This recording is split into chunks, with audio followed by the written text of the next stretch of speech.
Do you hear the little voice? Rebecca, are we good? And we're recording? Yeah. All right. Good morning, everyone. Again, I'm Patty Good. I'm the Vice Chair for the MPO Executive Board, and Mayor Ortiz is not able to be with us this morning, so we're going to call the meeting to order. If I could just take a brief moment in light of the tragedy in Surfside, if we could take a moment of silence to reflect on the lives lost and those that we're still searching for.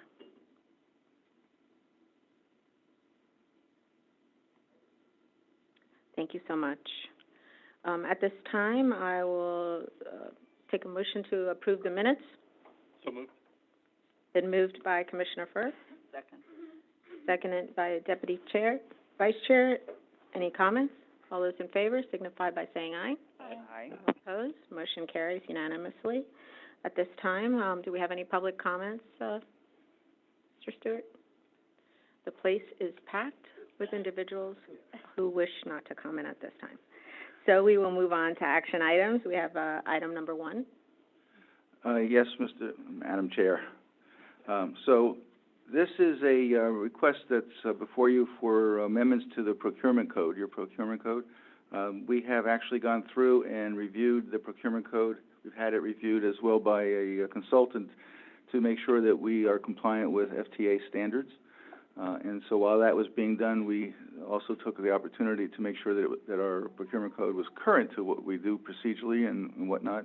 And as part of your backup are the proposed changes in red line format for you. Okay. Any questions from the board? Seeing none. So all those in favor of item number 1 signify by saying aye. Aye. Aye. Aye. All opposed? Motion carries unanimously. So action item number 2, sir. Awesome. I'm going to do this one, Alan, if that's okay. Yeah. Do you want to read it into the record? Well, Holland and Knight, are we going to go to? Oh, Holland and Knight, I did. Thank you. Yes, we have Holland and Knight on the line. Oh, my apologies, I didn't Yeah. have it on the agenda. Yeah, it's up top, sorry. 9:30 time certain. My apologies. Mine too. So do I was we- ready to go. So do we have, yes? Yes, they're going to show up. Red and- letters with a yellow highlight. I missed that it. as well. So, do All we right, have you someone can, from, Holland yes, and Knight? we have Lori and Lisa, and you can see them on the screen, but they can't see us, so, I'm Okay. waving. Welcome. Welcome, ladies. Who wants to go first? Morning. So Lori will start off because obviously we have on the House floor today the final vote on the annual surface transportation bill. So Lori, you want to take it away? Good morning, everyone. Yes, finally, the House is going to pass the House Invest Act, which is a 5-year surface transportation authorization bill. It provides almost $550 billion over 5 years. And that includes over almost $14 billion for Florida over 5 years. And it includes many of our priorities. For example, it does create the pilot program we've been working hard to include direct funding from STP, the Surface Transportation Program. Is anyone else having trouble hearing? Yes, I asked it. I thought it was me. Lori, do you mind speaking closer to the mic? Yeah, is Coming that in and better? out, that's the only, Is that a better? little bit. Yes. That's perfect, thank you. Okay, good. Okay, thank you. Okay. I'll start again. Sorry about that. I was going to say the Surface Transportation Authorization Bill called the House Invest Act. The House is going to consider it today. It authorizes almost $550 billion over 5 years for highways, transit, and rail. And that includes $13.9 billion for the state of Florida over 5 years. It includes many of Broward MPO's priorities, including the creation of a new pilot program for MPOs to receive Surface Transportation Program dollars or STP directly. That's something you all worked very hard to create and finally get included in legislation in the past few years. It also includes a number of resiliency programs. For example, a $6 billion new pre-disaster mitigation and resiliency formula dollars. So this is money you'll be guaranteed to get out of the Highway Trust Fund each year. An $8 billion carbon pollution reduction program. a new $12 billion projects of national regional significance, which is a new freight program. And then lastly, one other thing to highlight is a $500 million gridlock reduction grant program. And this is support projects that reduce and mitigate the adverse impacts of congestion. The House is expected to pass it today. And on the Senate side, the Senate Environment Public Works Committee passed its highway bill. The House Senate Commerce Committee passed its bill. And another priority for this Broward is that it creates a new Vision Zero grant program. And then lastly, Senate Banking, which oversees transit, is still working on this track. Thank you.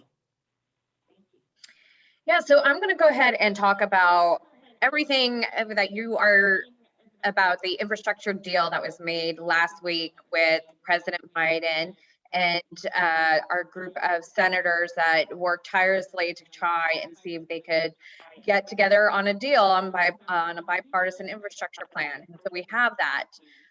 So the agreement is for $579 billion in new spending for infrastructure. Right now, all we have is top line numbers. We just have the framework. It needs to, the details still need to be written, but what makes this deal very important is that they came up with a list of pay-fors for it, right? So, you know, it's nice to talk about new money and spending, but if you don't also have, you know, with it, how are you going to pay for the legislation? That always gets kind of difficult. So, just wanted to talk about what some of these top line new numbers are for the infrastructure deal. Like I said, $579 billion in new spending. Transportation will receive $313 billion from that 579. And so the largest amount of that money is $110 billion for roads, bridges, and major projects. Safety will receive $11 billion. Public transit will receive $48.5 billion. Passenger and freight rail, $66 billion. Electric vehicle infrastructure is $7.5. And then ports and waterways will receive $16.3. The framework is also creating an infrastructure bank. So if you might recall, several years ago, there was a big push to create a national infrastructure bank that could provide loans for major projects. So this is included in that. That's at $20 billion. The other infrastructure that will be in this package is related to water infrastructure, broadband, environmental remediation, Western water storage, and resilience. So next steps on this, I mean, it's going to be a hot legislating summer, as we like to joke, right? That phrase that's going around is there's a couple of tracks of how a lot of this is moving. There's also what you're hearing referred to as a reconciliation package, a budget reconciliation. President Biden made some comments during his press conference last week indicating that both the bipartisan infrastructure plan would need to be married with the reconciliation. The White House walked that back this weekend, but still expect to see both of these legislative proposals to be kind of on the same track at the same time.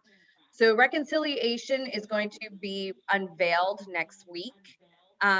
Senator Bernie Sanders is chairman of the Senate Budget Committee. And right now what we're hearing is he is proposing a very large $6 trillion budget. That might be too much for a lot of even Democratic senators to stomach. So we'll see what the reconciliation instructions will look like next week on this. But in terms of timing, like I said, this is just frameworks. They have to write the bill. So I would expect that, we will see Congress work on this into August. And, they might not be sending a final package to Biden's desk until September. Just trying to kind of keep things like can't be overly optimistic that this gets done tomorrow, right? That this is going to take some type of time and smoothing out to kind of make this work. Any questions on that? Any questions? Real quick. Yes, Commissioner? I didn't hear you, when you were talking about the water infrastructure, was Yes. that also including wastewater Yeah. infrastructure? Yes. Yes. And that I will didn't be, hear you say that. oh, sorry. That's $55.2 billion worth of water and wastewater infrastructure. And wastewater. What you're not seeing in this infrastructure plan is, Biden talked about human capital infrastructure. Some of the big losers, I will say, in the infrastructure deal is housing, right? So we were expecting to maybe possibly see some type of funding set aside for housing, and that did not get it. Okay, thank you. Mhm. Question on, Commissioner Colburn? yes, thank you. There was something said about e-commerce, but I didn't get what was said after that. What was included in that? Does somebody, I think it was the first person who did the presentation. She talked about e-commerce. Was there another bill or something related to that?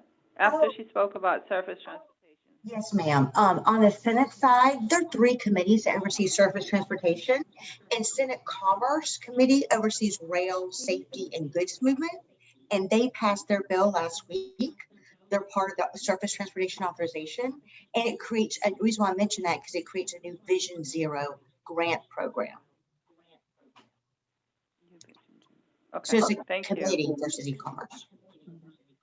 It's the title of the committee. Okay. any further questions? Seeing none, thank you so much for the information.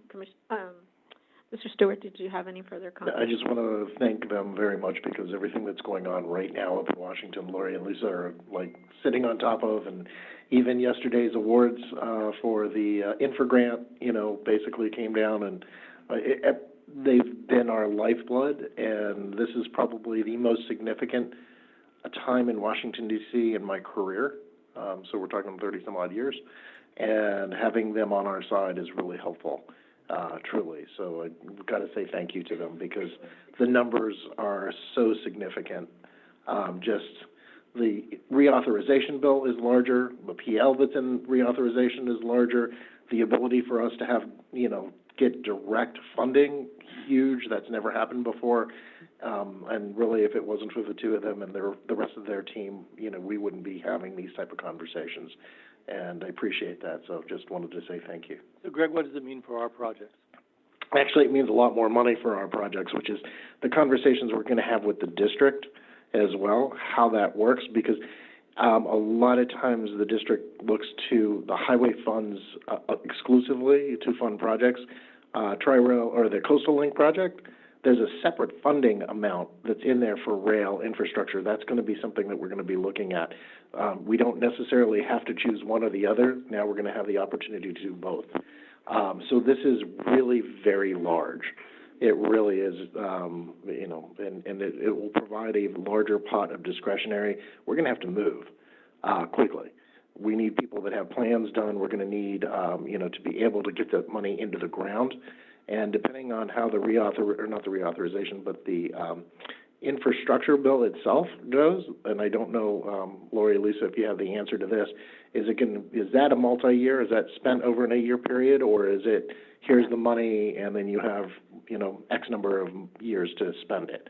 That's the detail that we're waiting for, as Lisa knows, and, the devil's going to be in that detail for us, because if it's, you need a project and you need to get it done now, and we need to find projects. More than what we have on the books right now, much more. Right. Does that help? Any further questions? Yeah. Commissioner Colburn? Can we get like a flow chart, a timeline as to where that money goes when, Yes. from the approval process to our projects? It's going to look like a very large diagram, but yes, we will get that done. Paul, Jad? Actually, a horizontal, where it can, we can just kind of look at it calendar-wise, whether it's years or months or whatever would be good if we could just have a snap. Mr. Cavarese, would you like to come up to the podium?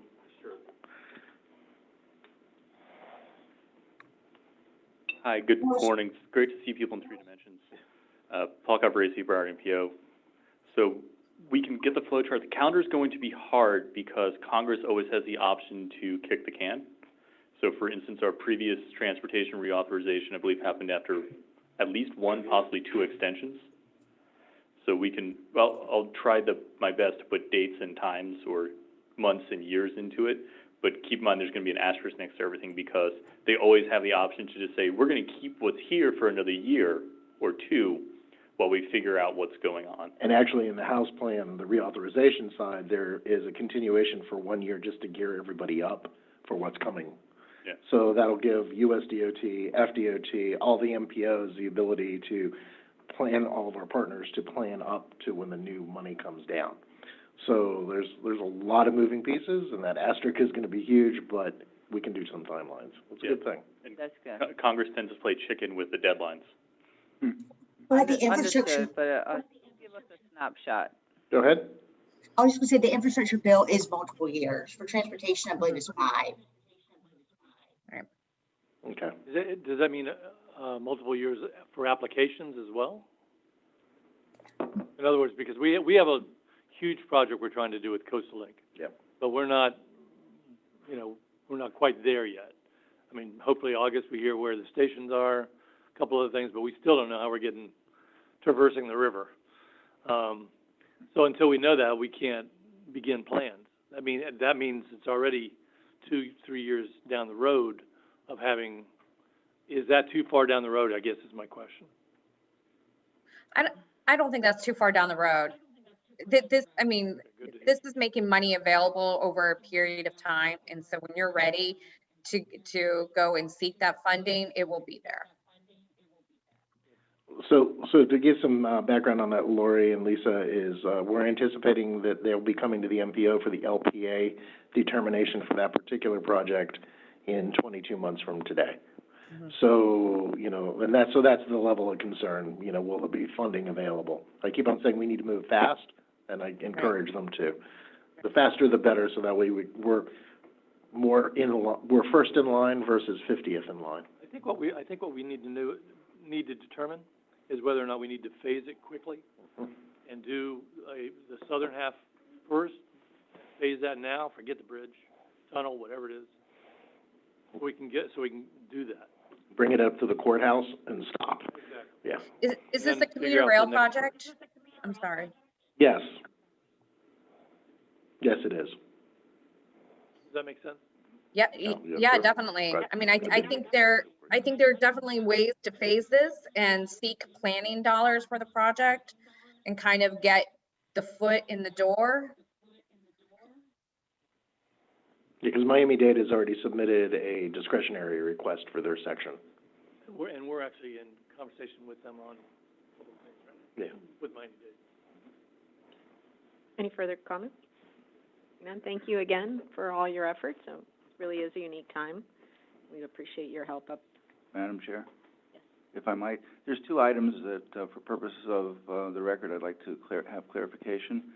The first was approval of the agenda. I don't know that there was a motion and approval of that technically. Yeah, we did. Yeah, they did it. Okay. Well, Approval of. the minutes. Approval of agenda, yeah. We did it for the agenda. we'll just, We'll do it again. we'll repeat it. Yeah. If we didn't. Please. Motion to approve the agenda? Second. It's moved and second. All those in favor? Aye. All Thank you. opposed? Motion carries. And then the second item was, for the action item, the first item, the motion, who made that? It wasn't picked up. And who seconded? I mentioned who it was, but I don't. I'll do it again. Motion to approve. There you go. Second. Moved by Commissioner First, seconded by Commissioner Colburn. All those in favor signify by saying aye. Aye. Aye. All opposed? Motion carries. You happy now, Alan? Thank you. Anything else? You feel better? Please move on. All right, I'm Where gonna, is Mayor Ortiz? That's what I want. Now we're down to action item number 2. Okay, action item number 2 is motion to approve task work order number 1 between the Broward Metropolitan Planning Organization, MPO, and the Downtown Fort Lauderdale Transportation Management Association, TMA, for transportation demand management study in the amount not to exceed $94,325. I have Renee Cross here, who will introduce, Robin Chiarelli, who is the Executive Director of the Fort Lauderdale TMA. Good morning. As Greg said, I'm Renee Cross here with the Broward MPO. We're excited to kick off this transportation demand management study with Robin Corelli. She's going to go through the scope of the project, and Robin?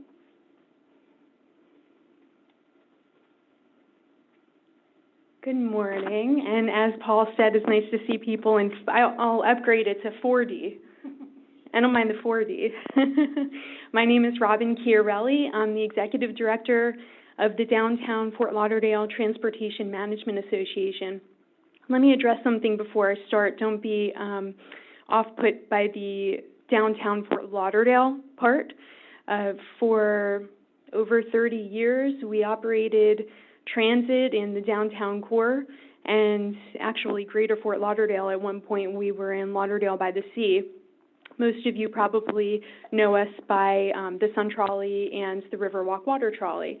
And with some transitions related to COVID and some funding, those transit services have been positioned in the seat of the city of Fort Lauderdale, thus freeing up our organization to go back to our roots, which started in transportation demand management.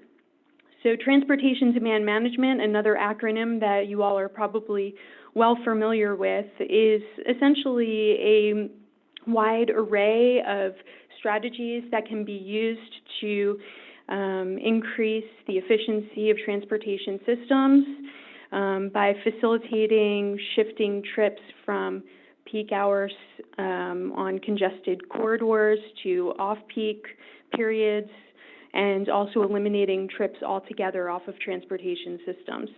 So the TMA and the Broward MPO endeavor to understand and document the community's TDM needs with a specific focus on traffic mitigation, teleworking, mobility for seniors, transportation advocacy, and environmental impacts.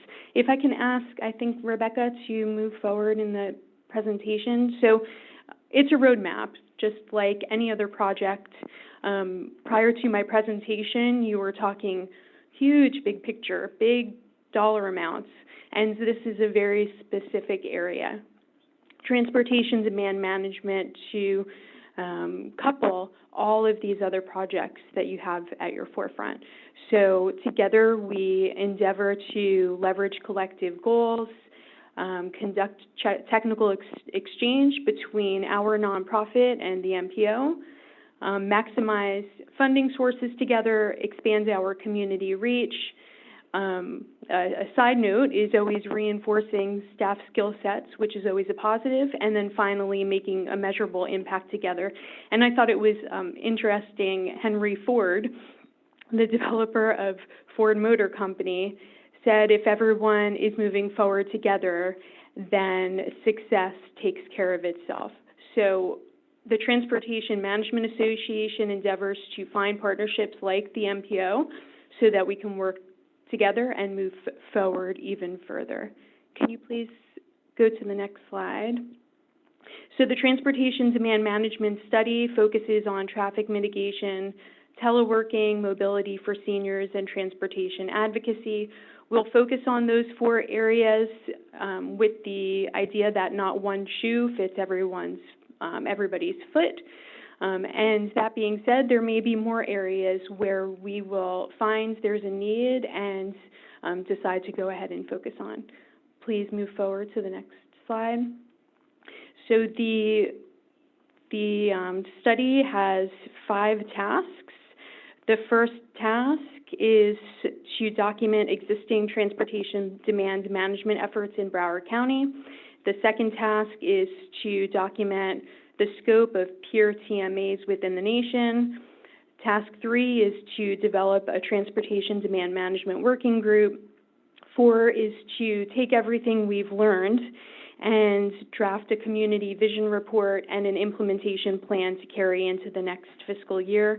And then finally, the 5th task is to assist Broward MPO with TDM-specific development, outreach, and education efforts, such as the congestion management plan that MPO staff is currently working on. You'll see in the dark blue, we plan to engage consultant assistance to help specifically with the working groups as well as finalizing the study. The proposed budget for the TMA side of things is a little over $94,000. That is task-related and action-related, so we would perform and then we would bill after the fact. The big ticket item is the $33,000, almost $33,000. That would be task 3, which is the working groups. Move on, please. As for the consultant side of things, Greg might want to address that either now or after. Yeah, I can do that now, so you realize what we're going to be doing on our side of the table is procuring through our library the consultant to assist Robin in this effort as we move forward. This is, good for us as well because, as you know, you just adopted the changes to the procurement code. We have to follow FTA regulations on this, and it would be more difficult for Robin and her group to follow that, so it's easier for us and our procurement folks and our legal department and legal team to be able to have it on our side. And then finally, I just wanted to capture the shift. If you can go back to the previous slide, please. I just wanted to capture the shift from our board and some of our peers on where our organization is headed. We've been so entrenched in transit operations for so long, and our board is behind this shift. Jeremy Mullings is the director of the Commuter Services Program. He's a great partner, and we'll be working closely with him to augment some of his efforts. Melissa Milroy, many of you might know, is the marketing manager over at the Galleria of Fort Lauderdale. Jessica Vargas with SFRTA Tri-Rail, and of course, Commissioner Glassman. So it's a really exciting time. The pandemic has presented some exciting challenges and opportunities for our organization, and we're excited about the idea to move forward and increase transportation demand management in the community. And my ultimate, when I go home and I talk to my 2 daughters and I look them in the eye, I want to be able to say that we understand what the return on the investment is of transportation demand management, so that we can boost TDM efforts and we can boost TDM applications in Broward County. Great. Any questions? I have a couple. So the funding that's being provided, the $94,000, is it task-related? Or is it going to be provided in increments based on the tasks that they complete, or is it a one lump sum? No, it's not going to be lump sum. But basically what we do is task. So Robin would complete the task. We would then provide the funding, and then we seek reimbursement from the feds. She has a balance she carries forward on her side. Okay. And do we have any specific time frame or deadlines for each? Yes. Do you want to go back to that was a timeline table. Yeah. And basically what we're going to be doing this every year with Robin is setting up a task work order system like this, so that way once this is done, next year we're going to come back and say, here's new tasks, this is what she's going to be doing, this is how she's going to be moving this forward. The way I saw that, it seems like some of them all end at one point, so I just didn't know if it we want them to end in our fiscal year. So today is the beginning of our new fiscal year, hooray.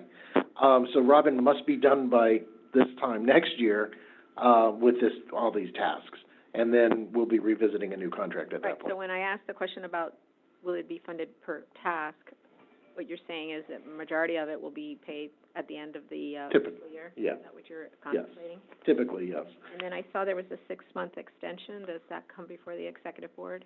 Yes. Is that for the tunnel? Yes. There it is. Robin's going to dig it herself? No. I have a lot of friends. Quite the headline. There's a lot of friends. Further questions? Hopefully that's enough. So, seeing none, do we have a motion to approve action item number 2? So moved. Let's move. Second. Commissioner Furr, seconded by Commissioner Colburn. All those in favor signify by saying aye. All opposed, motion carries unanimously. We have some discussion items, Yep, thank you very much. for your support. Happy New Year. Happy New Year, yay. and this will be coming before the MPO, or no? No, this is done. Okay, She starts off, we'll be signing the task work order today. okay. Real excited to get that going, to be honest with you, because there's some transitions going on as well over at DOT with, commuter services, and I think we're gonna be ahead of the ball on that as well. And again, back to the federal funding, this is a good opportunity for us to, potentially get more money to our region through this partnership. That said, first one is acquisition of records retention. I'm just letting you know, this is within my signature authority. I'm gonna be going forward with a solicitation for under $30,000 for documentation services. And, for those of you who have been here since the beginning, that would be you, Sandy. When we went independent, setting up a government is something I never thought in a million years that would happen in my life. All of us typically have joined governments that exist and processes. So, I've been pretty much focused on our deliverables, the core products to the feds, and making sure that our grants stay solid, then building up the financial side, which is super important because as an independent organization, you have to have policies and procedures. This is just that next step in records retention.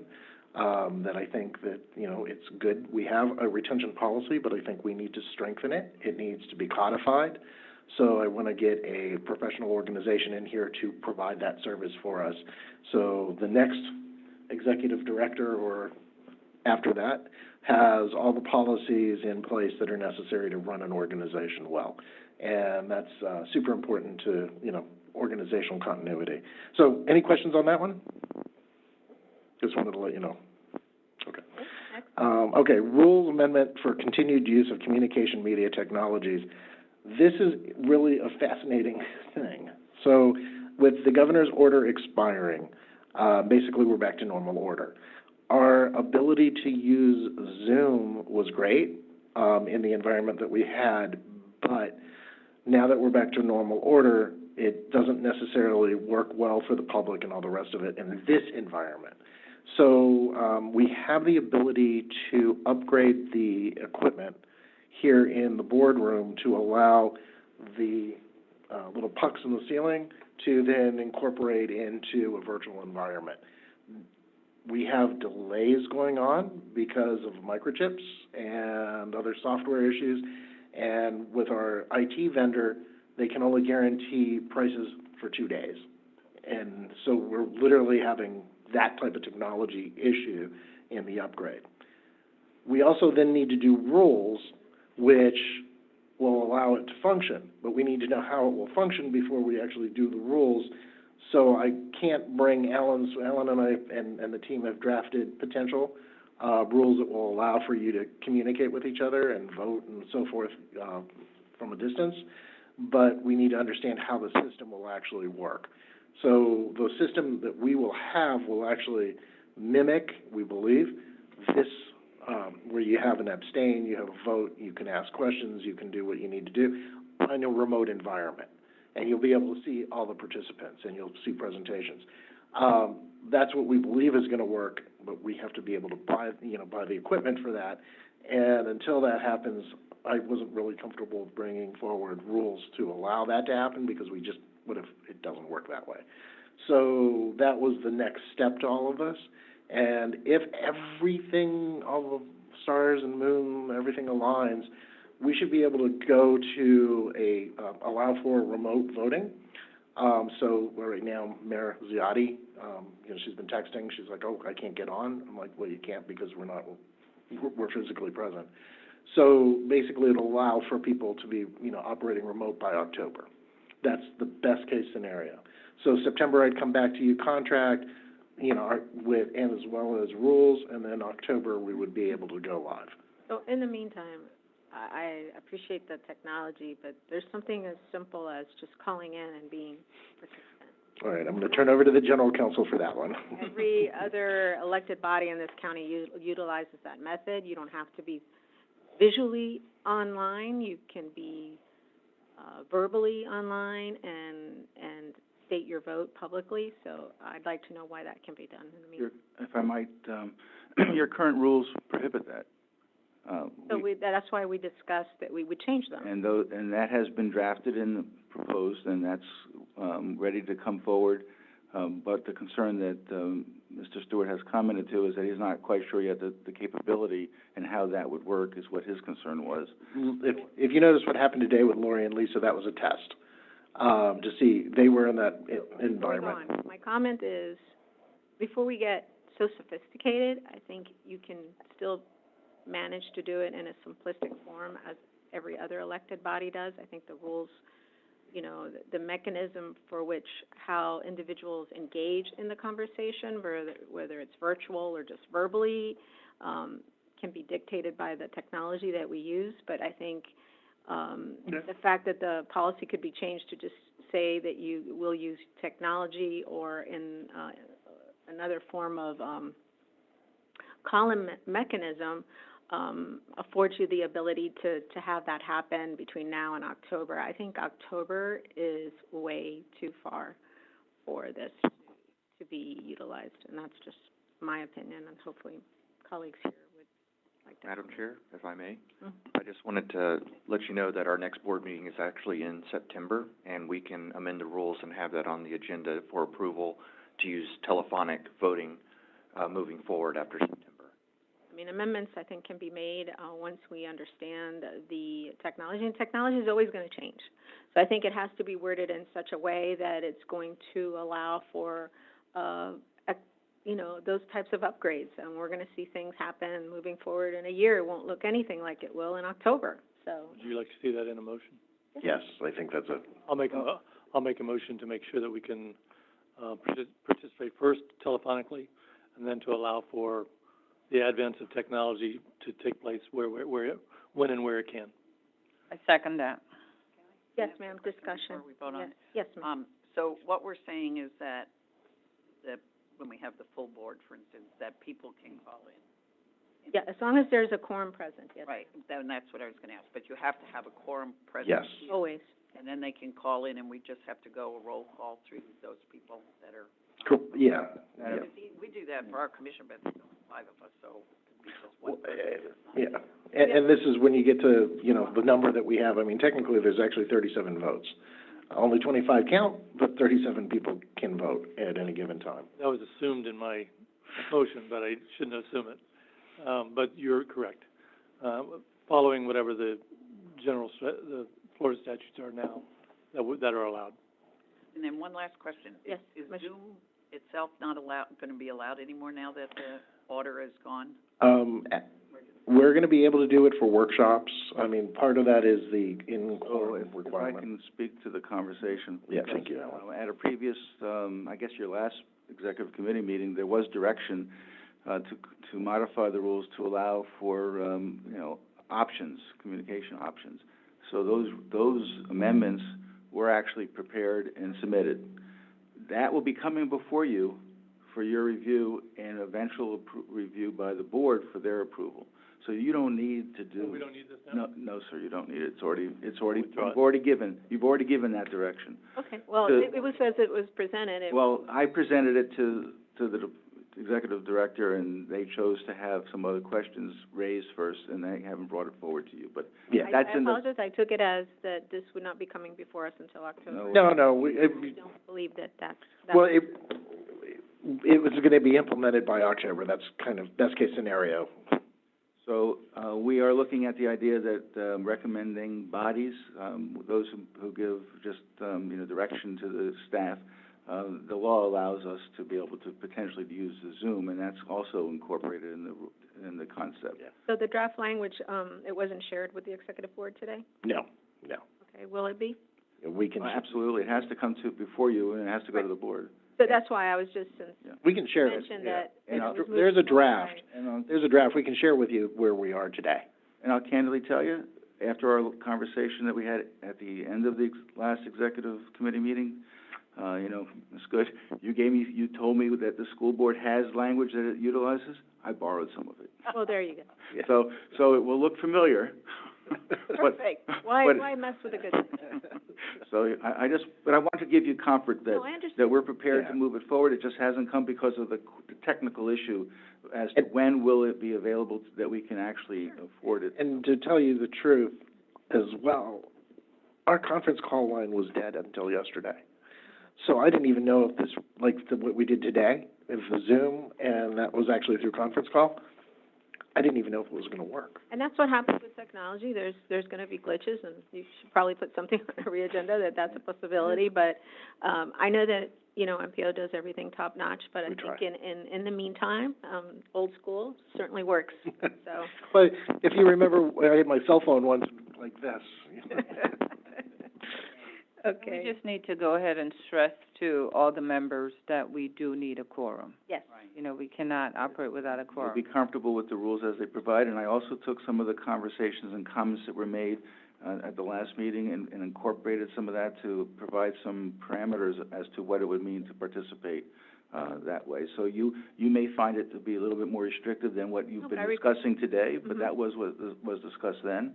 And that's why it has to come before you, so that you can help me create and carve out what you really want it to provide and how liberal you want it to be. And I believe that some of those discussions was that, there was something that was, it has to be more of just like, I'm not coming because I didn't get Correct. this So, thing. It has to be more, explanation. real true and conflict with and- maybe right. work, or other parameters. That actually would be very nice because No, absolutely. some of the Advance emails notice your texts I warning. get are like, okay. We all have those mornings. Yeah. So, next, Madam Chair, just before we move off the subject too, one of the other things we discussed last time was potentially combining executive with a regular board meeting, so we only come on one Thursday. Yeah. So that might require a 9 or even potentially 8:30 in the morning, kind of getting together, and then potentially having Holland and Knight is the gap between the executive and the regular board, so the board members can come in and, participate a little bit more on what's going on in Washington, which is huge. And, so they're aware of it with their individual, governments as well. So, I'm gonna work with that as far as, Brian and I and Mike and Alan, and try to figure out how to make that happen too. Again, I'd love to launch that in October as well. September, you think we can pull that together? Okay. we do that at, Planning Council as Yeah. well, and it's worked really. I mean, I know that, having to arrive even earlier can be troublesome for some, but once you get used to it and you just make the drive, Only especially one those stop. of us in Yeah. the south area. South and southwest, yes.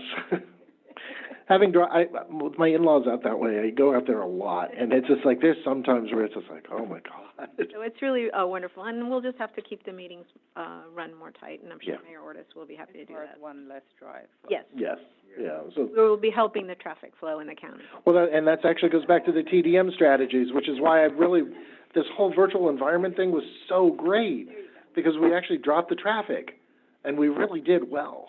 Just changing that meeting's gonna have a huge, Okay. Is there any issue at all, because we're approving the agenda for the larger meeting? That's, Problematic. yeah, so basically what we're gonna have to do is actually, and the team is probably gonna go crazy, but that means we're gonna have to have that agenda prepared the month before. That's what I was- So that's why this is, I was again saying October, because I'm thinking to myself exactly that. So that meeting will be for the following month? Correct. I didn't see how you could do it otherwise.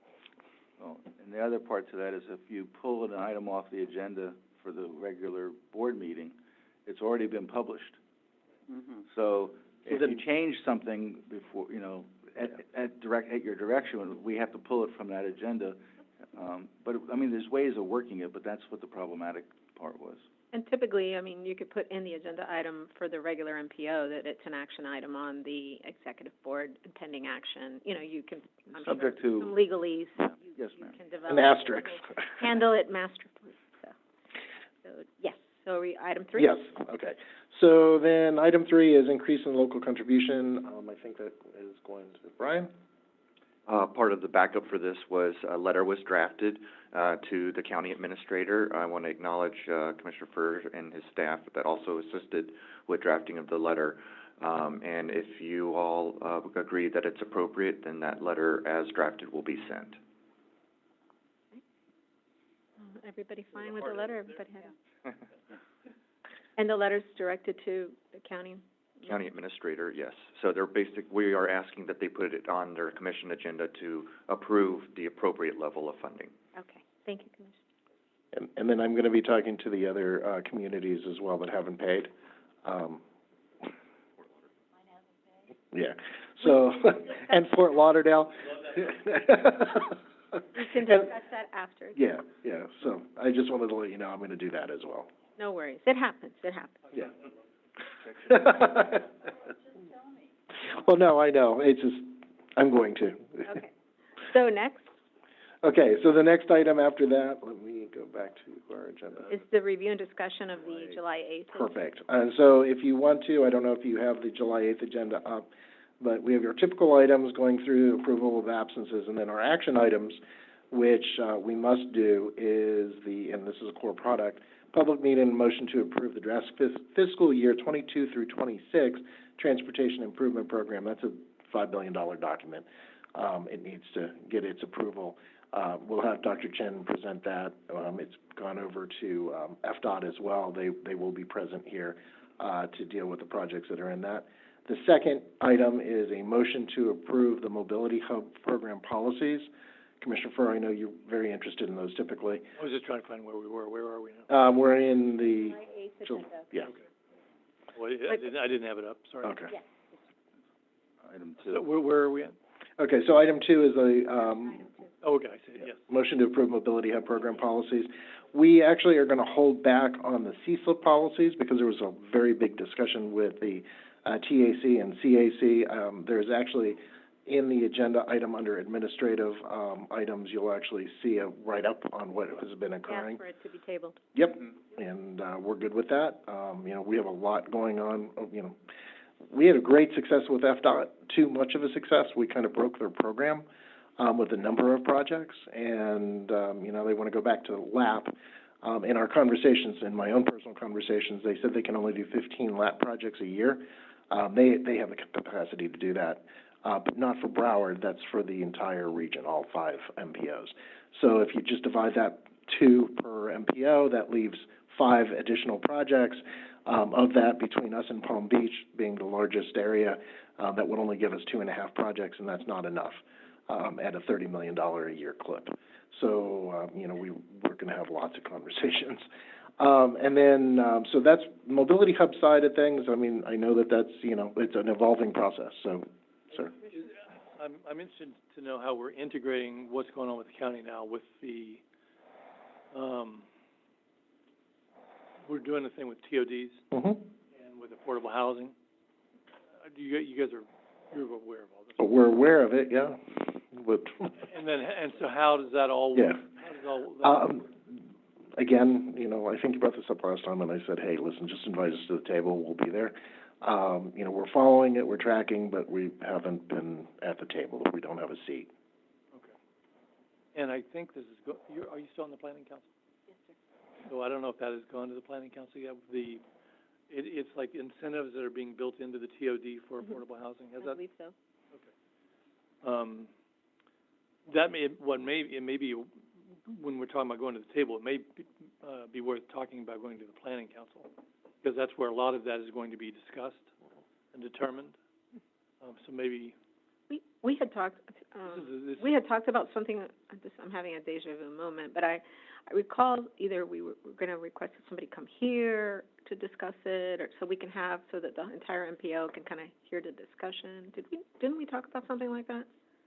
So I was just going to comment on the TOD incentive, the land use amendment that was passed. I can tell you that the White House group and I for Surtax met with Mayor Geller, and Mayor Geller asked us for a pilot program to incentivize communities that pass resolutions of support for the planning amendment. And we actually have reached out. MAP administration's on holiday right now, but when she returns, we're going to reach out. That's exactly what I was talking about. Okay, yes, sir. And that's your deja vu moment. We're waiting for approval, and that happens after she comes back. And then we're going to be working on it, but we also have a committee, as well, that includes, for the former chair, Dick Blattner, and other members, as well, to study the affordable housing and, transportation linkage. And one of, our sister agencies, the Metropolitan Transportation Council in San Francisco Bay, actually has a link directly with federal dollars to affordable housing production. And I want to go out there and study. They started that about 2 years ago when the former director was ready to retire. And or just, I've been asked by my colleagues to help put together kind of a plan with the housing of where the best places and we can kind of leverage, using, LMI census tracts, all that kind of stuff. So that's going to tie into this nicely. Yeah, and that actually ties into the TDM strategy side too, to be honest with you, because where housing is, then all of a sudden you go, okay, well then this is how you tie into reduced traffic, and then this is how you tie into providing the production of housing. Maybe the units don't get more affordable, maybe it's the actual transportation system, since about, 65% of the total is between housing and transportation of your total cost to live down here. So there's lots of things to kind of leverage and move forward with, and, the unfortunate part, the affordable housing portion of it was in the transportation infrastructure bill isn't there right now, but I have a feeling Senator Sanders will probably see something in reconciliation. Deputy Vice Chair John. Yeah, I wanted to ask you a question about the affordable housing. Are you working at all on totally affordable housing for all the homeless people?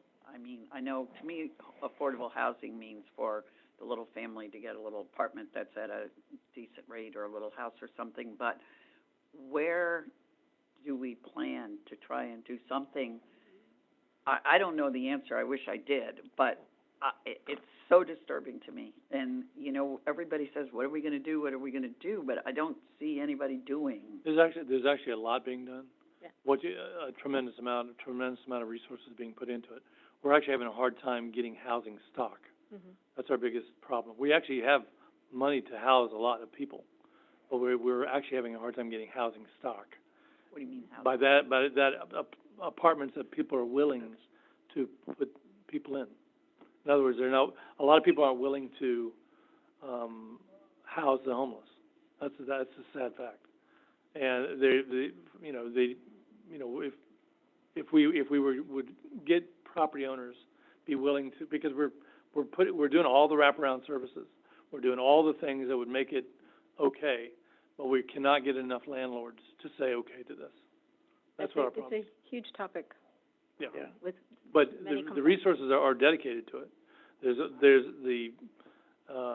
And we're hiring more people to go out and do outreach with landlords just to try to find places. One of the things I've seen, Mid-America, which is the MPO in Kansas City, is actually they created shipping containers into units, small little efficiencies, and then they have common bathroom areas, and then they have training programs to eventually get those folks out and then into private units and so forth. There's so many things. Unfortunately, we don't have the land that some places do. Yeah. Because we're so built out, we don't have those. There's lots of places that have options like that. We don't have many of those same options. Palm Beach. So back to the agenda. So we did number 3 already on. Yes, right. Yeah, and so that basically that's the same item. Thank you, Madam Chair. And then if you go through your comments from the chair, that's going to be, basically the new year. My comments are going to be about where we are and where we're going this next fiscal year. You get into mobility projects updates. Fazil Qureshi or Ricardo Gutierrez will be presenting where we are with those mobility projects. It's really impressive. Then the final presentation with the Metro Transportation Engineering Construction Cooperative. That is actually moving forward as well, and that is to handle what we anticipate is this huge influx of federal dollars that will go beyond 15 LAP projects a year in dealing with, the federal dollars coming to our region. Typical, the consultant contract summary report is there, and then we have our statement of revenues and expenditures. Again, we're starting a new quarter, so that you'll see where we were at the end of the year, and then you have the June 2021 correspondence. Where are we with our federal lobbying contract, especially now that there's just so much more activity? I don't know if that's impacting our lobbying contract whatsoever? I just wanted to. The lobbying contract is guaranteed, we pay them, for Washington, it's $100,000, and for Tallahassee, it's $50,000. So that's a fixed number for a 5-year period. We're in Regardless of, the fluctuation. The amount of work, yeah. great contract. You're getting. Wait, actually, but it was anticipated, the way we looked at it is we knew that this was gonna be big. I didn't realize how big. Right now, it's, crazy. If you ask, and Jad Saloom, who is a new hire that works with Paul Cavarese, the amount of efforts that are going in right now at the federal level is astronomical. And it completely, we knew it was gonna, like I said, I knew it was gonna be big, but it's like much bigger than anyone could ever imagine. And, much larger in every possible way. Even the reauthorization bill that came out of the, Senate side, which majority, it was actually more on the Republican side, was a 30% increase. Then that's just unheard of. Last time it was a reduction. So, as we move forward with that, there's gonna be, the opportunity for us to maybe partner, with some of the other MPOs in the state with federal lobbying. I wanna kinda look at that. If you look at local contribution, I'm gonna kinda hit back on that for a second. My partner in Orlando, Metro Plan, has a 75 cents per capita, local contribution. They only collect 50 cents per capita. They have the same population we do. And, they're looking to potentially piggyback with us or have the same contractor, Pollen and Knight, or whoever we go with, share federal lobbyists, because what's good for us is good for them as well, minus discretionary. So, if... Do you have topics that, that their lobbyists focus on, that our lobbyists focus, like... Yes, shared. Shared areas of interest, I guess. Exactly, Okay. and that's, they're really impressed with what our folks have been able to do. Okay. But if we were gonna do something like that, like right now, Palm Beach piggybacks on our contract, with Holland and Knight, for the Palm Beach TPA. So that's a positive thing for them. So Orlando's looking at it going, maybe we could do this together. The more we represent up in Washington, the better all we can, rising tide. So I probably will be coming back to you all through the procurement process. We have 1 more year extension. What we might want to do is, instead of doing the extension, do a solicitation for another 5 years and go out there together with Orlando and Palm Beach. And I think you mentioned, when there's funding that, we would be competing for the same pod, Broward versus Palm Beach. Of Yes. course, they're gonna push Broward, correct? Yeah, well, that's that extra money, to be honest with you, that goes into it. So, but that's, again, making sure we have the money to push Broward. Yeah. How do we leverage the Broward County lobbyists with this? Yeah. How do we leverage with the lobbyists that are with Broward County? I'm gonna put Paul on the spot for a second. Like 8 different firms. Yeah, you do, and it's kind of interesting because just as an example, that I'm gonna use is the RAISE grant. We went out and said, hey, who's gonna do infra, who's gonna do RAISE, and we've gotten no responses, so we went forward with, it was between Pompano and, Hollywood, and so we said, okay, the Hollywood RAISE grant was a, opportunity, bigger opportunity. So we decided to go with that. As I found out recently, I got a letter requesting support for a RAISE grant for Port Everglades, and I'm kind of like, well, what is this? And then we talked over to their team and found out that the county was submitting, how many, Paul? 3. 3 additional RAISE grants, which you never do that, ever. And our lobbying team, our advocates in Washington were very specific. It's like you rally around one thing and you move forward with it. So I'm going to tell you that, that's an area that we would like to see better coordination. Yeah. So, Do you have anything to add? well, I was just going to repeat something that Greg said earlier, which is just invite us to the table. So I know that Broward County has a lot of, has lobbying firms for very specific fields, and just invite us to the table. So we know that, we're very transparent. We put our federal and state policies out. The board adopted every December. And, we're not singularly focused on only transportation, transportation adjacent programs, but we're very clear on where we stand and where we're going to. Like Greg said with the RAISE grant, we did to our listserv, we put out a call for projects and ideas. It was vetted internally and through our consulting firms. So we're very clear about where we're going and what direction we're headed in, so, like I said, invite us to the table, and are happy to participate. Okay. Next. Okay, so that moves that off of that subject matter, and then we go back to the regular agenda, which I'm hoping I'm gonna get there. There we go. Review future agendas. I don't have anything, in the future other than combining the two groups, and so we'll work on that together. Thank you for, agreeing to that. And then it's non-agenda items, Madam Chair, so it's your time. Okay. Any, further comments? Any general comments? Seeing none? Madam Yes. Chair, I just to remind you that I will not be at your board meeting next week. That David Tolsis will be attending on my behalf, so, only, yes, and only for, Get any, God willing, right, as that works. But I just wanted to remind you. okay. Thank you for letting us know. Yes, And absolutely. we'll put that on the excused absence section. So you leave him alone for the first combined meeting, right? Welcome. You'll be fine. See any further information to share? None? Thank you both. Thank you, everyone. Yes.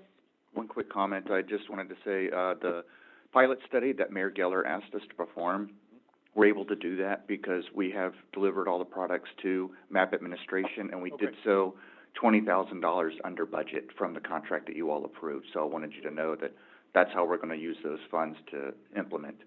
Excellent. Cost savings are always a good thing. Well, seeing no other business at hand, this meeting is adjourned. Thank you. Thank you, everybody, and see you next week.